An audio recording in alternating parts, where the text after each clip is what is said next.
রাধে রাধে বন্ধুরা, আশা করি তোমরা সবাই ভালো আছো। আর আমিও ভালো আছি। তোমরা দেখেছো আমার এই কুমড়ো গাছটা কত সুন্দর হয়েছে, অনেক ডগা পাতা বেরিয়েছে। কুমড়ো ডগা গাছটা কিন্তু আমি লাগিয়েছিলাম, বেশ সুন্দর হয়েছে। তাই আজ ভাবলাম এখান থেকে দুটো কুমড়ো ডগা কেটে আজকে রেসিপিটা করব। বাড়িতে এনেছি রুই মাছ, রুই মাছ দিয়ে এই কুমড়োর ডগা রান্না করব। মাছ কিন্তু কুমড়ো ডগা দিয়ে রান্না করলে খেতে দারুণ হয়। তোমরা কি কখনো খেয়েছো? খেলে অবশ্যই জানিও। কুমড়ো ডগাটা ভালো করে ছুলে কেটে নিচ্ছি।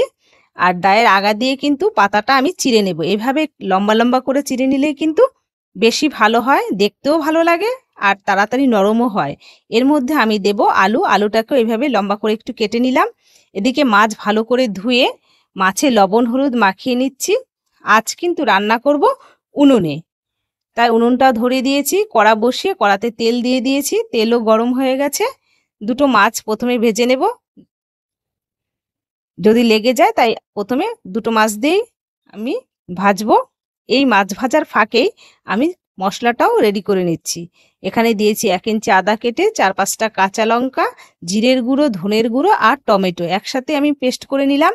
এদিকে মাছগুলো দেখো ভাজা হয়ে গেছে। মাছ কিন্তু খুব কড়া করে ভাজবো না, এভাবে ভেজে নিয়েছি। ওই মাছ ভাজার তেলেই দিয়ে দিলাম আরেকটু তেল, আর ফোড়নে দিয়েছি কালো জিরে।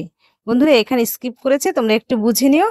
আলুটা ভালো করে ভেজে নিয়েছি। এর মধ্যে দিয়ে দিলাম মিক্সি করা মশলাটা আর একটু মশলার বাটি ধোয়া জল, স্বাদমতো লবণ, হলুদ গুঁড়ো দিয়ে একটু সময় ধরে কষিয়ে নেব। বন্ধুরা যত ভালো কষানো হবে খেতে কিন্তু ততই ভালো লাগে রান্নাটা। আমি একটু সময় ধরে কষিয়ে নিয়েছি, দেখো এভাবে নেড়েচেড়ে কষিয়ে নিয়েছি। আমার কষানোটা কিন্তু একদমই হয়ে গেছে।